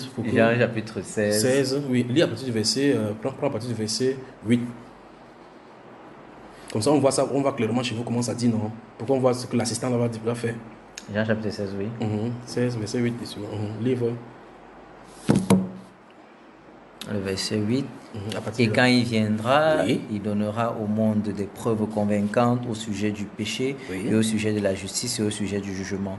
D'abord au sujet du péché parce qu'il n'exerce pas la foi en moi, puis au sujet de la justice parce que je m'en vais vers le Père et que vous ne me verrez plus. Enfin au sujet du jugement parce que le chef de ce monde a été jugé. Verset 12. J'ai encore beaucoup de choses à vous dire, mais vous ne pouvez pas les comprendre pour l'instant. Cependant, quand celui-là arrivera, Stop. Celui-là. Attends, non, coupe pas. Non, non, tu vois que tu cours maintenant dans l'indication pour dire celui-là, n'est-ce pas? Regarde-moi maintenant. Celui-là, ça c'est en français, une fois de plus, et puis le tout simplement. Quand tu dis celui-là, c'est à une chose ou bien c'est à une personne? Évidemment, c'est une chose. Pardon? C'est celui-là est une personne. Celui-là, oui, lorsqu'on utilise celui-là, c'est une personne. Voilà, continuons dans la lecture tout simplement. Arrivera l'esprit de la vérité. Donc on a identifié que celui-là est mis pour l'esprit de la vérité. Qu'on a appelé en haut là-bas l'assistant. Continuons. Il vous guidera dans toute la vérité car il ne parlera pas de sa propre initiative. Donc celui-là, qui est l'esprit de la vérité, qui est l'ascendant, il fait quoi? Il guidera, il ne parlera pas de sa propre initiative. Donc finalement, on dit il ne parlera pas, l'aléo, en grec, l'aléo. Il ne parlera pas. Donc l'Esprit Saint parle, nous sommes d'accord. C'est ce qu'ils écrivent chez vous, non? Donc oui, il dit qu'il ne parlera pas de lui-même, oui, mais... Et il nous annoncera ce qui Stop. va se passer. Donc, il annonce. Annoncer ce qui va se passer, c'est la prophétie. Donc, ça dit que l'Esprit Saint annonce des choses, des événements futurs, des choses qui vont se passer. C'est pas encore terminé. Celui-là me glorifiera. Il a encore dit celui-là me glorifiera. Donc, et tu vois que glorifier, ça veut dire on ne glorifie que pas, on ne glorifie pas la bouche, parce que quand il est venu, il a glorifié le Père. Et avec la bouche, avec ses œuvres, oui. Et parce qu'il recevra des choses qui sont à moi et vous les annoncera. Et vous les annoncera. Nous sommes d'accord. Dis-moi, il s'agit de quoi ici? D'une force ou d'une personne? Il s'agit de la force. Donc, ça dit que c'est... Il s'agit de la force parce qu'ici, on est en train de parler de l'Esprit Saint. Non, sois un peu sérieux, n'est-ce pas? Oui. Oublie le fait que vous définissez. Je dis bien, oublie le fait que vous définissez. Je te pose la question directement. Oublie le fait que vous, dans votre congrégation, vous définissez que l'Esprit Saint, c'est un plan. Non, je suis en train de dire, est-ce que ici, ça dit que dans votre écriture, c'est pour ça que c'est la raison pour laquelle je t'ai dit dès le départ que même lorsqu'on lit la Bible, oui. Il est clair que c'est pour ça que je t'ai parlé des contextes. C'est pour ça que je t'ai parlé dans quel sens il faut voir, dans quel sens X ou Y parlait. C'est la raison pour laquelle je t'ai fait comprendre que lorsque j'ai un verset, lorsque je le lis comme ça, oui. de prime abord, voilà. Lorsque je le lis comme ça de prime abord, bon, de façon je dois me rassurer je dois me rassurer que est-ce qu'il était en train de parler au premier degré lorsqu'il parle peut-être de celui-là? Lorsqu'il parle, est-ce qu'il parlait, est-ce que c'est une personne ou alors s'il parlait d'une personne? Moi, je pose la question en tant qu'être humain simple. Sur quelle base et quelle est la base des références que tu vas te tenir pour savoir si Jésus parlait au premier, deuxième ou troisième degré? Je me base sur les références que j'ai. Okay, sur les différentes références, c'est-à-dire les livres, les manuels d'études que j'ai. Suis-moi très attentivement. Suis-moi. Voici ta Bible devant toi. Tu dis qu'il faut que tu comprennes dans quel contexte il le disait. Qui définit ces contextes? Qui? C'est pour ça que je dis les manuels que j'ai, les manuels d'études que j'ai. Ces manuels, c'est donc que tu as des Je m'en vais. Non, suis-moi attentivement, mon cher Steph. Ces manuels-là, quand Jésus-Christ parlait, eux, ils étaient là. Hein? Non, les manuels, il n'y avait pas de manuel. C'est la personne. Suis attentivement, non. C'est pour ça qu'il parlait de donner de l'erreur. C'est la personne des gens seuls. Jean. C'est Jean. Ouais. C'est lui qui a mis ses plumes et écrit. C'est lui qui connaît tous les contextes et tout là-bas. D'accord? Aucun manuel humain ne peut définir le contexte ni les circonstances dans lesquelles il a parlé. Bon, maintenant, quand tu lis donc de façon claire, quand Jésus a dit donc, quand vous allez voir l'abomination de façon placée en lieu 5, que celui qui lise fasse attention. Il a demandé quand vous partez consulter le manuel de quelqu'un. Quand il fait attention, quelle est l'attitude de quelqu'un qui a de lire? Il a demandé que vous allez chercher vos contextes, vous allez chercher les sujets. Il a dit de faire attention. Quand il dit faire attention, quelle est l'attitude quand il voit ça? Et que je constate, parce qu'il dit que s'il voit ça, parce que ça sera hors de la Bible. Et comment directement prendre ses précautions? Il prend des précautions. Voilà. Alors donc quand tu lis la Bible, tu vois qu'une fois de plus, tu as de lire, il faut qu'il prenne ça au sens figuré maintenant. Tu as de porter les lunettes de la congrégation pour lire ces versets. Nous sommes d'accord. C'est vrai que tu as porté les lunettes là. Les lunettes, si t'a permis de bien voir, de zoomer. Mais après avoir lu l'interprétation maintenant, tu vois qu'une fois de plus, parce que là-bas il y a des petites références. Tu cliques là-bas pour voir ce qu'on a dit là-bas. Tu ne peux pas travailler honnêtement, que ce soit en science ou n'importe quoi, en étant comme ça. Tu ne peux pas. Déjà que même lorsqu'on parle de tout travail scientifique, est toujours basé, que ce soit scientifique, que ce soit philosophique, déjà même que on associe même souvent la philosophie à la science, on se refait toujours à un manuel. Il est bien toujours, mais tout il t'a bien expliqué. Il t'a bien expliqué que la science, c'est la science, que ce soit ceux qui critiquent favorablement ou bien défavorablement. Ils ne se basent pas toujours dans leur propre camp pour pouvoir démontrer ce qu'ils ont fait. Je suis d'accord, mais ils se basent d'un manuel. Ils se basent sur un manuel. Sur des manuels, ça c'est la science. Maintenant, pour la Bible. Bible. Bon, quand tu lis d'abord, de prime abord, dis-moi ce que tu lis de façon, un regard froid. Quand tu lis, celui qui a de parler, dans l'esprit de Jésus qui a de parler là, dans sa tête, il pense à une force ou bien à quelqu'un. Je ne peux pas. Et effectivement, c'est la raison pour laquelle je m'en vais faire des recherches pour avoir dans des tout à fait. Bon, pourquoi? Tout à fait. Pour savoir maintenant, comme tu es en train de poser la question de savoir, dans la tête de Jésus, qu'est-ce qu'il pensait? Parce qu'effectivement, lorsque je lis comme ça de prime abord, je vais peut-être me prononcer de prime abord. Ok, là, il parlait d'une personne, puisqu'il est en train d'utiliser la proposition celui-là. Donc, celui-là qui renvoie, qui est en train de personnifier le nom de choses. Donc, je retiens sur ta parole. Donc, prime abord, il parle d'une personne. Oui. Maintenant, tu vas aller étudier maintenant pour conclure. Pour aller à la fais maintenant des recherches pour répondre maintenant à ta question de savoir qu'est-ce que Jésus pensait dans sa tête à ce moment-là. Donc, je retiens que tu as déjà reçu la pensée que c'est une force. Mais de prime abord, ça dit que c'est une personne, mais tu vas aller dans la pensée. Maintenant, entre dans la pensée de Jésus. Tu penses que la tête de Jésus se trouve dans vos manuels? non. Si ça ne se trouve pas dans vos manuels, cherchons la tête de Jésus. Parce qu'il faut entrer dans les pensées. Tu vois un peu cela. Lorsqu'on questionne, par exemple, quand on donne les faits, regarde bien, il y avait un livre en terminant, on l'appelait Parcours philosophique. Quand on donne les thèses, par exemple, la science et la raison, on donne par exemple une citation de Nietzsche, par exemple, concernant la science. Quand on donne sa citation n'est pas sortie justement comme ça. C'est une thèse qui se contient dans un ouvrage. Et tu vois, et on essaie de donner un extrait de thèse. Tu n'es pas obligé d'avoir lu l'ouvrage de celui-là. Oui. Tu essaies de pousser des pensées pourquoi cette auteur a dit cela.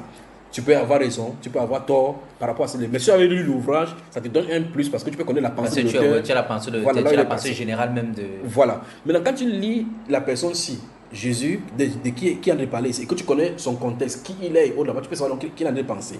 Bien plus encore, il a une bibliothèque. Sa tête, c'est une bibliothèque parce que c'est lui. Il vient de Newton, tu as lu cela, qu'il a beaucoup de choses à dire, mais on ne peut pas encore Donc, ça veut dire qu'il faut, c'est à lui qui doit consulter. Tu penses qu'on peut le consulter comment? Parce qu'il faut pour entrer dans sa tête, effectivement, ce n'est pas la Bible. Mais la Bible est encore physique, parce que tu es encore là-bas, il va encore t'embrouiller. Pourquoi ne pas le prier que lui-même te parle? D'où donc?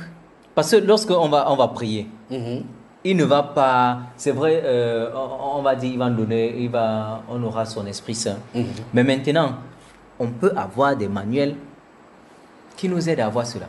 Mets-toi dans le contexte d'un disciple des Sadducéens qui voulait faire la recherche sur la résurrection pour être honnête dans leur enseignement. Qu'est-ce que tu le conseillais? Essaie de voir dans ta pensée un disciple de quelqu'un, des groupes de pharisiens dont je parlais tout à l'heure, dont la Bible en parle. Et que tu vois qu'il est dans l'erreur. Et puis tu dis, il va aider celui-ci. Quel conseil tu donneras? Tu penses que s'il pas lit dans le manuel, il pourra s'en sortir? Il dit, suis-moi attentivement. Je comprends. Un disciple de Sadducéens. D'aller voir, de chercher sous d'autres horizons. Oui. De regarder, voilà, parce que tant qu'il lira dans le contexte, les versets qui viendront... Il va essayer, et dans ce cas-là, ce sera à lui maintenant de prendre la décision. C'est-à-dire quoi? Je lui conseille, je conseille à ce dernier de regarder par exemple d'autres ouvrages pour avoir une idée et pour essayer de jauger maintenant entre ce que lui... Voilà. Maintenant, c'est lui maintenant qui jauge. Voilà. Donc, c'est pour ça que je dis que maintenant, nous sommes d'accord que dans ce cas-là, il va lire, il a déjà la connaissance de ce que lui il a, c'est-à-dire de ses manuels, de sa base. Oui. Maintenant, il va aller vers d'autres manuels et il va maintenant sous-peser les connaissances qu'il a eues et c'est lui qui prend la décision. Va et fais de même. Bonsoir. Je vais le faire. Bonsoir, merci. La prochaine fois, on va continuer. Tu vas me donner les résultats de ta recherche. En tout cas, mais attention, néanmoins, ce qu'on prononce ici, ce que toi et moi prononçons ici, là, même si c'est pour aider le monde, même si les gens écoutent, pour écouter, c'est pour que ce soit éclairé, pour que ça éclaire les gens, ce n'est pas une histoire seulement entre toi et moi qui a vécu ici, c'est pour qu'on parvienne à la vérité, parce que Jésus est venu pour la vérité. Tout à fait. Et forcément, toi ou moi, dans ce contexte-ci, quelqu'un a tort. Quelqu'un a la vérité, l'autre n'en a pas. Absolument. Que Dieu te bénisse. Et merci. Tu finis avec ça, finis avec ceci. Merci. Je l'ai vu l'accompagner.